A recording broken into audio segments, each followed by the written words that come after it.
Hello ছোটরা, কেমন আছো তোমরা সবাই? আজকে আমি আবারও চলে এসেছি তোমাদের সেই পাখির কবিতাগুলি নিয়ে। যেই কবিতার বইটির নাম ছড়াছবিতে পাখি, যেটি লিখেছেন কবি চিত্তরঞ্জন মাইতি, শিশু সাহিত্য সংসদ। তাহলে চলো, এটা আজকে তৃতীয় পর্ব নিয়ে এসেছি। প্রথম আর দ্বিতীয় পর্ব আগের ভিডিওগুলোতে আছে, সেগুলো কিন্তু অবশ্যই দেখো। আজকের প্রথম ছড়াটা হলো মাছরাঙা। এই যে মাছরাঙা পাখি, মাছরাঙা। তাহলে চলো শুরু করা যাক। মাছরাঙা। মাছ ভেসেছে কোন পুকুরে? তাল পুকুরে ঠিক দুপুরে। মাছরাঙা ওই এলো উড়ে, গাছের ডালে বসলো জুড়ে। এই পাখিটির ঠোঁটটি বড়, মাছ ধরতে বেজায় দড়। এই যে ঠোঁটটা বড়, মাছ ধরছে। সুযোগ বুঝে ঝাঁপিয়ে জলে, মাছটি নিয়ে যাচ্ছে চলে। আবার পড়ি মাছরাঙা। মাছ ভেসেছে কোন পুকুরে? তাল পুকুরে ঠিক দুপুরে। মাছরাঙা ওই এলো উড়ে, গাছের ডালে বসলো জুড়ে। এই পাখিটির ঠোঁটটি বড়, মাছ ধরতে বেজায় দড়। সুযোগ বুঝে ঝাঁপিয়ে জলে, মাছটি নিয়ে যাচ্ছে চলে। পরবর্তী কবিতাটি হলো ধনেশ।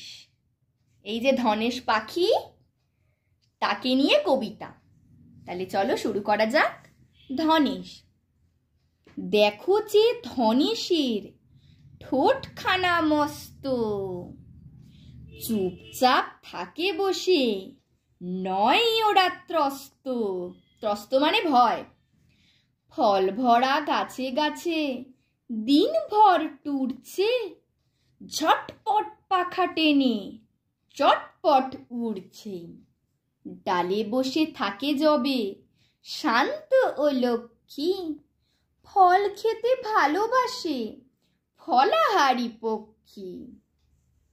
এই যে ধনেশ পাখি, ঠোঁটটা অনেক বড়, তার সে ফল খেতে ভালোবাসে, সেটাই বলছে। আবার পড়ি ধনেশ। দেখো যে ধনেশের ঠোঁটখানা মস্ত, চুপচাপ থাকে বসে, নয় ওরা ত্রস্ত। ফল ভরা গাছে গাছে দিনভর টুরছে, ঝটপট পাখা টেনে চটপট উড়ছে। ডালে বসে থাকে যবে শান্ত ও লক্ষ্মী, ফল খেতে ভালোবাসে ফলাহারি পক্ষী।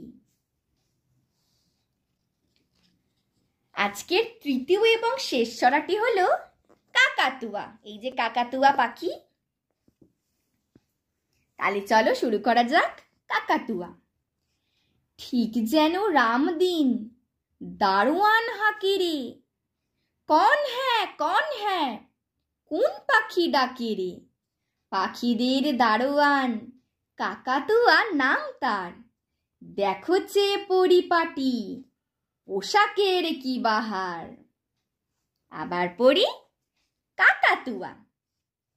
ঠিক যেন রামদিন দারোয়ান হাঁকে রে, কন হ্যাঁ কোন পাখি ডাকে রে? পাখিদের দারোয়ান কাকাতুয়া নাম তার, দেখো চেয়ে পরিপাটি পোশাকের কি বাহার। আজকের মতন এইটুকুই। যদি তোমাদের এই ছড়াগুলো ভালো লেগে থাকে, তাহলে আমাদের চ্যানেলটিকে সাবস্ক্রাইব করে দিও আর তার সাথে শেয়ারও করে দিও। Thank you. খুব ভালো থেকো তোমরা।